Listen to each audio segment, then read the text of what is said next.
I'm sure some of us have encountered something like this when bringing or after importing our Clo design on Clo3d, whereby our clothes either move faster than our character move faster than our clothes. And this is what I'll be explaining in this tutorial today. Though it's quite crazy, do you get? So it can be anything, but I'll just give you some basic idea of what could be the reason. So don't forget to click on the subscribe button and also on the notification bell to get more tutorial from Timmy the Creator.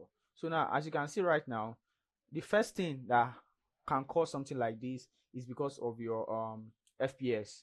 Do you get? So if your FPS is not in sync, do you get, it can cause something like this. So most time you need to adjust your FPS.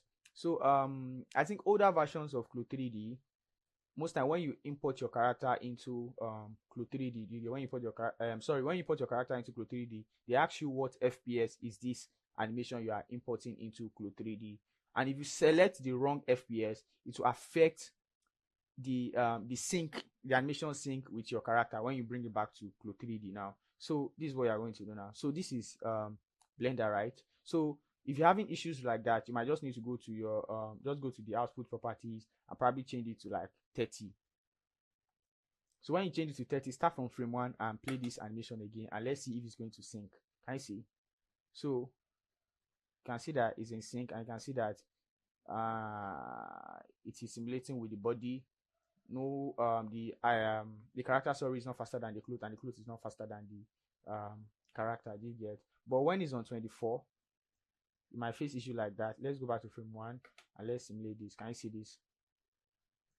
So it's very important. But these new versions of Clo, like 2024, they don't ask that kind of question. They don't ask you what animation is this or that. Even sometimes when you go to the animation, you even see that the number of keyframes there is more than the one on Blender. Let me show what I'm saying now. So okay, this is 122. Okay, this is quite cool. There are situations whereby you export animation, you get, there are situations whereby you export animation to Clo3d. You might see like an additional maybe like 30 frames or 40 frames. I don't know why, you get, but then when you bring it back to Blender, they are still going to be in sync with your character animation. Do you get?